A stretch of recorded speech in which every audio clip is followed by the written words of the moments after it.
The day everything changed. The morning sun cast long shadows across the driveway of the suburban home as Marcus stood with his arms crossed, his face set in a cold, determined expression. Beside him, a woman in a bright yellow dress watched silently, her presence like a storm cloud on what should have been an ordinary Tuesday morning. Sarah stood near the black SUV, her hand resting protectively on her swollen belly. She was 7 months pregnant, and the baby kicked gently inside her.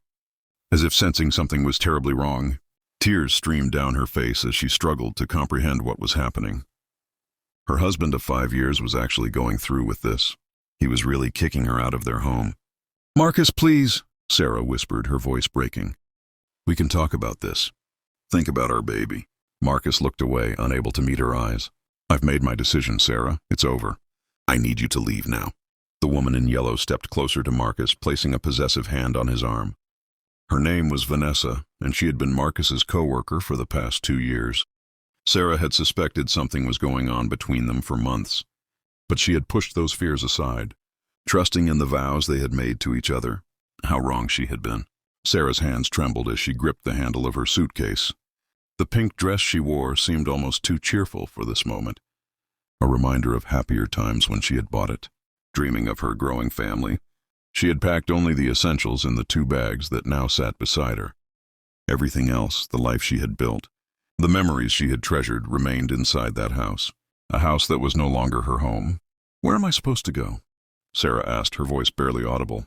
Marcus finally looked at her, but his eyes were hard, devoid of the warmth she had once known. "That's not my problem anymore. You'll figure it out."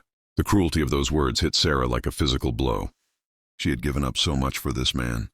She had walked away from her family, from her old life, to build something new with him. And now, when she needed him most, when she was carrying his child, he was throwing her away like she meant nothing. Sarah took a deep breath, trying to steady herself. She wiped the tears from her face and straightened her shoulders. She would not give him the satisfaction of seeing her break completely. "Not here, not now." "You're making a mistake," she said quietly, her voice stronger than she felt. Marcus scoffed.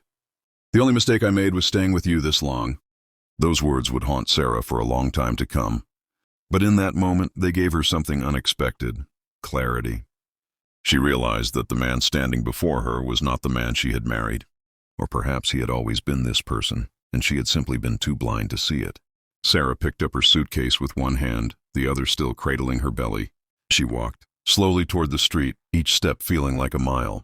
Behind her, she could hear Vanessa's satisfied laugh, a sound that would echo in her nightmares. As Sarah reached the sidewalk, she turned back one last time. Marcus had already turned away, his arm around Vanessa as they walked toward the house together. He didn't even watch Sarah leave. To him, she was already gone, already forgotten. Sarah called a taxi and waited on the corner, her bags at her feet. She had nowhere to go. She had pushed away her family years ago, convinced that Marcus was all she needed. Now she understood how foolish that had been. The taxi arrived, and the driver, a kind older man with gray hair, helped her load her bags. "Where to, miss?" he asked gently, noticing her tears. Sarah paused. There was only one place she could go, one place she had sworn she would never return to.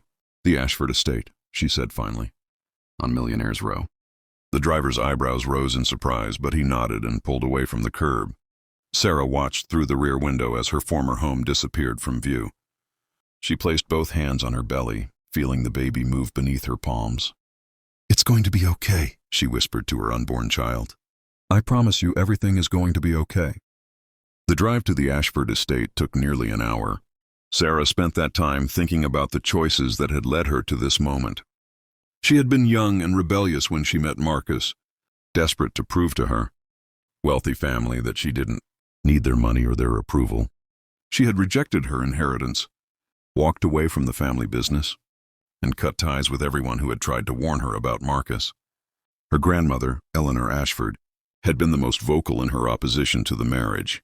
She had seen through Marcus immediately, recognizing him as a man who valued money and status above all else.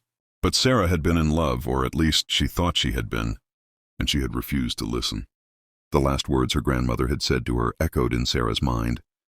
"When you realize your mistake, come home. The door will always be open." That had been 5 years ago. Sarah had no idea if the offer still stood, or if her grandmother would even want to see her after all this time. The taxi turned onto a tree-lined street where massive estates sat behind tall iron gates. At the end of the street stood the largest property of all, the Ashford Estate, a sprawling mansion that had been in Sarah's family for 3 generations. The driver stopped at the gate and looked back at Sarah uncertainly. "Are you sure this is the right place?" Sarah nodded, her heart pounding. "I'm sure." She paid the fare and stepped out of the car. The driver helped her with her bags, giving her an encouraging smile before he drove away. Sarah stood alone before the imposing gates, feeling small and insignificant. She pressed the intercom button and waited. After a long moment, a familiar voice crackled through the speaker. "Yes? Mrs. Henderson?" Sarah's voice shook. "It's Sarah Ashford. I need to see my grandmother." There was a long silence. Sarah held her breath, afraid that she would be turned away. Then the gates began to slowly swing open. "Come to the front door, child," Mrs. Henderson said, her voice warm. "We've been waiting for you." Sarah walked up the long driveway, her suitcase rolling behind her. The gardens were even more beautiful than she remembered, bursting with colorful flowers and perfectly manicured hedges. The mansion itself looked exactly as it had when she left, grand and imposing, yet somehow welcoming. The front door opened before Sarah could knock. Mrs. Henderson, the family's longtime housekeeper, stood in the doorway with tears in her eyes. Without a word, she pulled Sarah into a gentle hug, careful of her pregnant belly. "We thought you'd never come home," Mrs. Henderson whispered. "Is she—" Sarah couldn't finish the question. "Your grandmother is in the sitting room. She's been asking about you every day for 5 years." Sarah followed Mrs. Henderson through the familiar halls, past paintings and furniture that brought back memories of her childhood. They stopped outside the sitting room, and Mrs. Henderson gave her an encouraging nod before opening the door. Eleanor Ashford sat in her favorite chair by the window, a book in her lap. She was older now, her hair completely white, but her eyes were as sharp and bright as ever. When she saw Sarah, she set down her book and simply opened her arms. Sarah rushed to her grandmother and fell to her knees beside the chair, sobbing. Eleanor held her close, stroking her hair just as she had done when Sarah was a little girl. "I'm sorry," Sarah cried. "I'm so sorry, Grandma. You were right about everything." "Hush now," Eleanor said softly. "You're home. That's all that matters."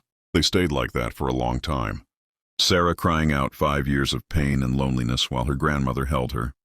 Finally, Sarah pulled back and wiped her eyes. "He kicked me out," she said. "Marcus. He has someone else and he kicked me out. I'm 7 months pregnant and he just threw me away." Eleanor's eyes flashed with anger, but her voice remained calm.